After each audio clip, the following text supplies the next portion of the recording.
নমস্কার, বাঙালির পেট পূজা চ্যানেলে আপনাদের সকলকে জানাই স্বাগত।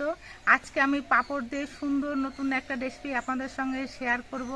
আমরা অনেকে কিন্তু কোপ্তা খেতে ভালোবাসি, তাই বিভিন্ন রকম জিনিস দিয়ে কোপ্তা তৈরিও করে থাকি। আজকে আমি পাঁপড় দিয়ে কোপ্তা তৈরি করব, আর এই রেসিপিটা কিন্তু খুবই সুন্দর হয়। তো বন্ধুরা দেখতে থাকুন আমি কিভাবে পাঁপড়ের কোপ্তাগুলো তৈরি করছি। পাঁপড়ের কোপ্তাগুলো তৈরি করার জন্য আমি বেশ কয়েকটা পাঁপড় নিয়েছি। আমি ছোট সাইজের পাঁপড়গুলো নিয়েছি, এই জন্য গুনতিতে কয়েকটা বেশি পাঁপড়ই নিয়েছি। আপনারা যদি বড় পাঁপড় নেন তাহলে অল্প পরিমাণে পাঁপড় নিলেই কিন্তু হয়ে যাবে। এবার এই পাঁপড়গুলো ভেঙে ছোট ছোট টুকরো করে নিচ্ছি।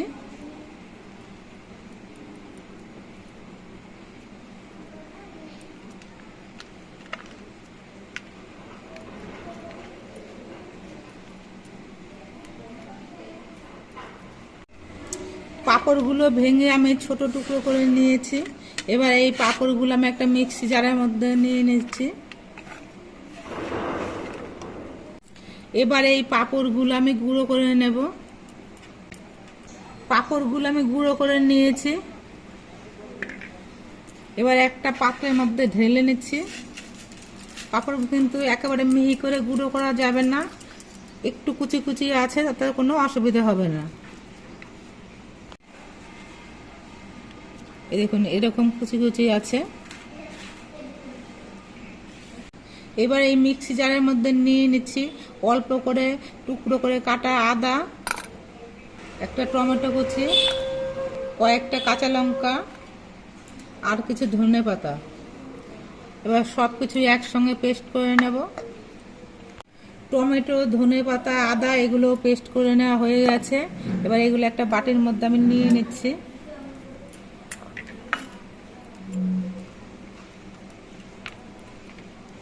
এবার অন্য একটা বাটির মধ্যে আমি নিয়ে নিচ্ছি 1 চামচ শুকনো লঙ্কার গুঁড়ো, 1 চামচ জিরে গুঁড়ো আর 1/2 চামচ হলুদ গুঁড়ো।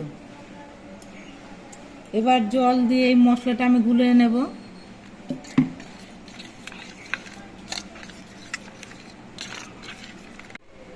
কোপ্তাগুলো তৈরি করার জন্য আমি 4টে মাঝারি সাইজের আলু আগে থেকে সেদ্ধ করে নিয়েছি। আলুগুলোর খোসা ছাড়িয়ে নিয়েছি। এবার আমি একটা ঘষনি নিয়েছি, এই ঘষনি দিয়ে আলুগুলো ঘষে নেব। আপনারা হাত দিয়েও আলুটা মাখিয়ে নিতে পারেন, তবে হাত দিয়ে মাখাতে হলে পরে আলুর মধ্যে অনেক সময় দলা ভাব থেকে যায়। তার জন্য একটা ঘষনি দিয়ে ঘষে নিলে আলুর মধ্যে কোনো দলা ভাব থাকবে না।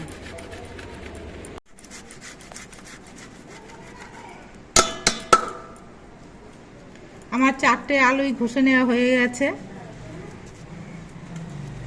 এবার এই সেদ্ধ করা ঘষে নেওয়া আলুর মধ্যে আমি পাঁপড়ের গুঁড়োগুলো দিয়ে দিচ্ছি। এবার এর মধ্যে নিচ্ছি বড় চামচের 2 চামচ বেসন,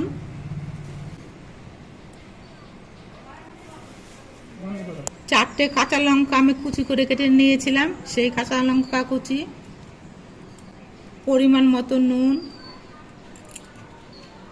অল্প করে একটু হলুদের গুঁড়ো দিচ্ছি, অল্প করে একটু গরম মশলার গুঁড়ো, আর আমি যে আদা, টমেটো, ধনেপাতা পেস্ট করে নিয়েছিলাম সেখান থেকে 1 চামচ দিচ্ছি।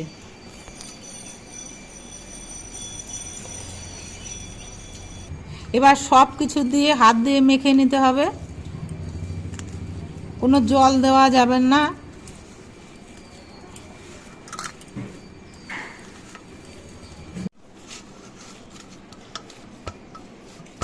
হাত দিয়ে আমি বেশ ভালো করে মাখিয়ে একটা ডো তৈরি করে নিয়েছি। এবার হাতে একটু সর্ষের তেল মাখিয়ে নিচ্ছি, তাহলে কোপ্তাগুলো বানাতে আমার সুবিধা হবে। এবার এই মিশ্রণ থেকে অল্প একটু মিশ্রণ নিয়ে আমি গোল বলের শেপ দেব।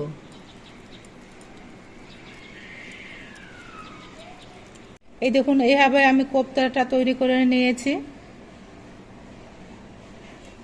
এইভাবে অল্প করে মিশ্রণ নিয়ে আমি একইভাবে সবগুলো কোপ্তাগুলো তৈরি করে নেব।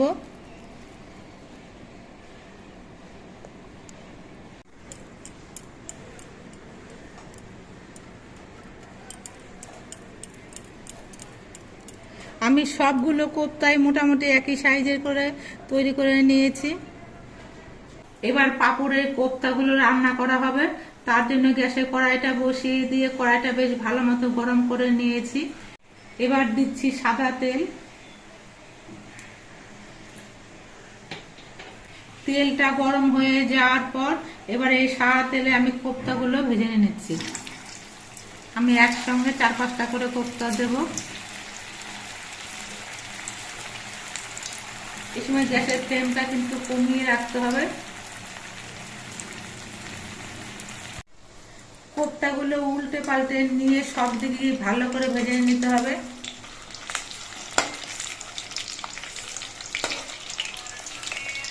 কোপ্তাগুলো আমি লালচে রং করে ভেজে নিয়েছি। এবার নামিয়ে নিচ্ছি।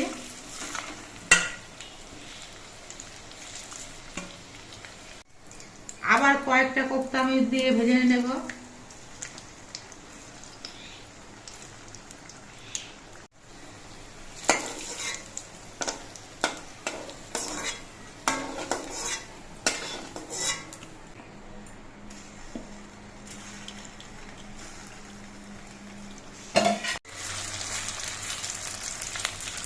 আমার সবগুলো কোপ্তাই ভেজে নেওয়া হয়ে গেছে।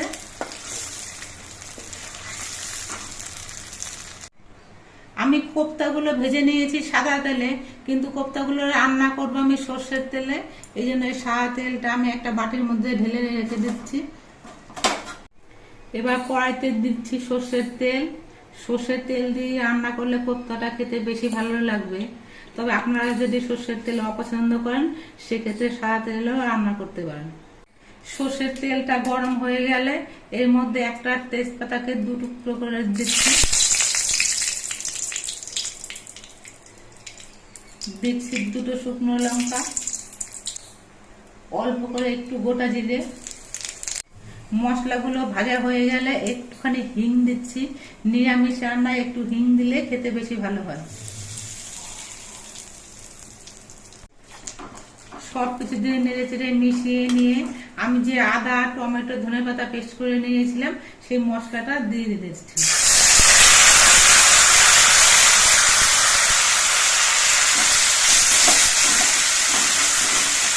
আমি একটা বাটির মধ্যে কিছু মশলা একসঙ্গে গুলে রেখেছিলাম, সেই মশলাগুলো দিয়ে দিচ্ছি।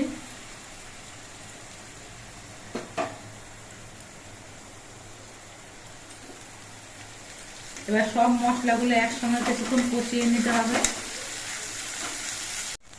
মশলাগুলো কষানোর সময় এর মধ্যে পরিমাণ মতো দিয়ে দিচ্ছি নুন।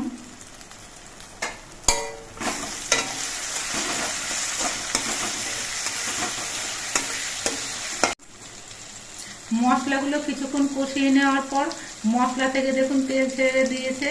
এবার এর মধ্যে দিচ্ছি অল্প করে একটু চিনি।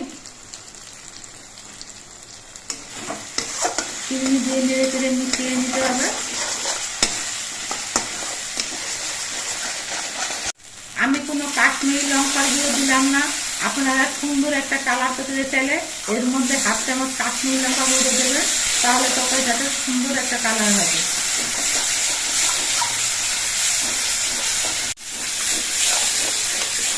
মশলাটা বেশ আমি অনেকক্ষণ ধরে কষিয়ে নিয়েছি। মশলাটা কষানো হয়ে গেছে। এবার এর মধ্যে আমি ঝোল দেব। কোপ্তা তরকারিতে বেশি ঝোল হলে কিন্তু খেতে ভালো লাগে না, এই জন্য আমি অল্প করে ঝোল দিচ্ছি।